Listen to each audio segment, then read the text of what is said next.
வாழ்க்கையில சில விஷயங்கள் தற்செயலா நடக்கிறது கிடையாதுங்க.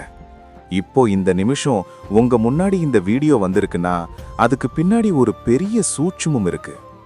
உண்மையை சொல்லணும்னா அந்த முருகனோட பேரருள் யாருக்கு கிடைக்கணும்னு இருக்கோ அவங்க கண்கள்ல மட்டும்தான் இந்த வீடியோ தென்படும்.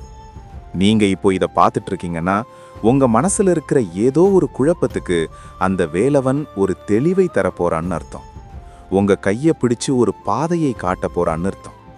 அந்த தெளிவும் ஆசீர்வாதமும் உங்களுக்கு முழுசா கிடைக்கணும்னா இந்த வீடியோவை கடைசி வரைக்கும் பாருங்க.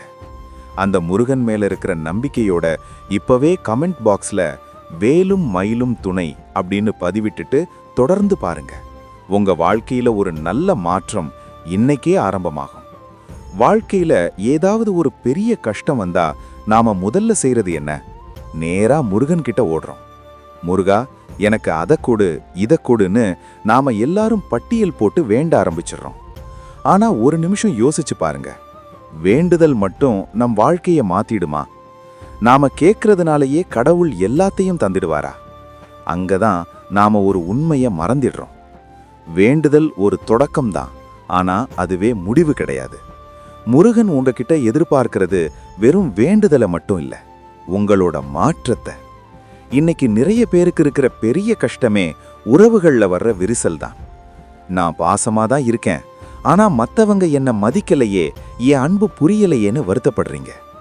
இங்க ஒன்னு புரிஞ்சுக்கோங்க, எந்த உறவா இருந்தாலும் அங்க சுத்தமான மனசு இருக்கணும். மத்தவங்க மனசை புண்படுத்தாம, அவங்க மேல தேவையற்ற கோபத்தை காட்டாம அன்பால அரவணைங்க. கோபம் இருக்கிற இடத்துல அந்த ஞானவேல் தங்காது. ஒருவேளை நீங்க உண்மையா இருந்து ஒரு உறவு உங்களை விட்டு போகுதுன்னா வருத்தப்படாதீங்க. அது உங்களை ஒரு சிறந்த இடத்துல கொண்டு போய் சேர்க்க அந்த முருகன் போடுற திட்டம்னு நம்புங்க. யாருக்காகவும் உங்க குணத்தை மாத்திக்காதீங்க. முக்கியமா உங்க எண்ணங்கள் எப்பவும் நேர்மறையா இருக்கணும். ஒரு செயல்ல இறங்குறதுக்கு முன்னாடியே இது நடக்குமா நடக்காதாங்கிற சந்தேகத்தோட செஞ்சீங்கன்னா அங்கேயே பாதி தோல்வி வந்துடுது. நல்லதே நடக்கும், அந்த முருகன் நல்லதையே செய்வான்கிற உறுதியான எண்ணம் உங்களுக்குள்ள இருக்கணும். ஏன்னா உங்க எண்ணங்கள் தான் உங்க வாழ்க்கையை தீர்மானிக்குது. இருட்டுல உட்கார்ந்துட்டு விளக்கு எரியலையேன்னு வருத்தப்படுறதை விட ஒரு தீக்குச்சியை உரசுற அந்த நேர்மறை எண்ணம் தான் உங்க வாழ்க்கையில ஒளியை கொண்டு வரும். எனக்கு கஷ்டம் வருதுன்னு நினைக்காதீங்க, இந்த கஷ்டத்தை தாண்டி நான் ஜெயிக்க போறேன்னு நினைங்க. எதிர்மறையான எண்ணங்களை வேரோட கிள்ளி எறிங்க. முருகனோட அருளை பெறணும்னா வெறும் பூஜை மட்டும் போதாதுங்க, நம்ம மனசும் குணமும் சுத்தமா இருக்கணும். எந்த சூழ்நிலையிலும் மற்றவங்க மனசை புண்படுத்தாதீங்க. ஒருத்தரை திட்டிட்டு அவங்க மனசை நோகடிச்சிட்டு அப்புறம் முருகன்கிட்ட வந்து நின்னா அந்த பிரார்த்தனை பலிக்காது.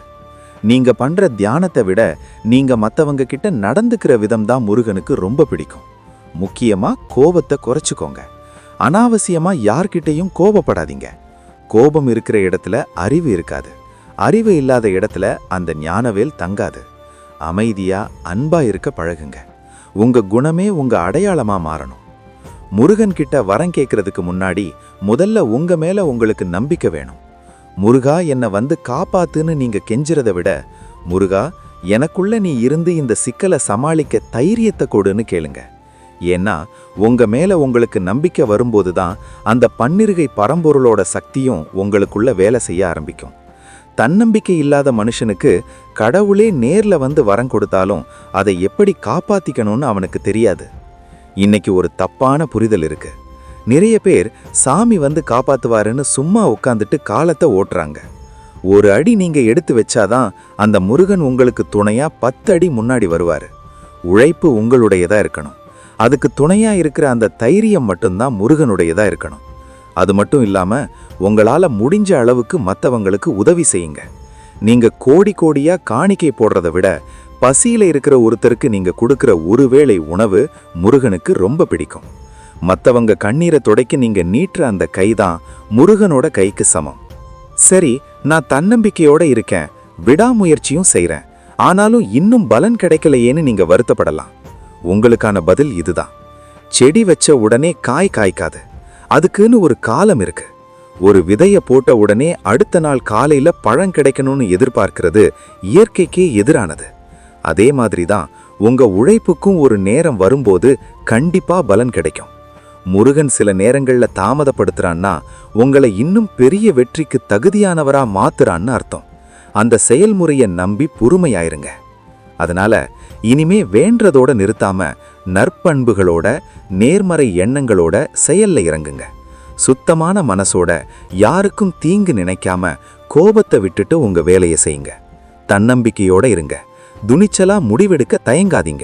நீங்க எடுக்கிற ஒவ்வொரு முயற்சியிலையும் அந்த வெற்றிவேல் முருகன் உங்களுக்கு முன்னாலையும் பின்னாலையும் நின்னு வழி நடத்துவான். கஷ்டத்தை நினைச்சு கலங்காம கடமையை சரியா செய்யுங்க. வெற்றி நிச்சயம். இந்த வீடியோ உங்க மனசுக்கு ஒரு புது தெளிவை தந்திருக்கும்னு நான் நம்புறேன். இந்த வீடியோ உங்களுக்கு பிடிச்சிருந்தா ஒரு லைக் போட்டு உங்க ஆதரவை தெரிவிங்க. உங்க நண்பர்களுக்கும் உறவினர்களுக்கும் இதை தவறாம ஷேர் பண்ணுங்க. அவங்களுக்கும் ஒரு நம்பிக்கை பிறக்கட்டும். இன்னும் இது போன்ற பல ஆழமான வாழ்வியல் மற்றும் ஆன்மீக பதிவுகளுக்கு நம்ம சேனலை சப்ஸ்கிரைப் பண்ணிக்கோங்க. மறக்காம உங்க மனசுல தோணுனதை கமெண்ட்ல சொல்லுங்க. அடுத்த ஒரு நல்ல வீடியோல உங்களை சந்திக்கிறேன். அதுவரை முருகனின் அருள் உங்களுக்கு துணை இருக்கட்டும். வெற்றிவேல் முருகனுக்கு அரோகரா.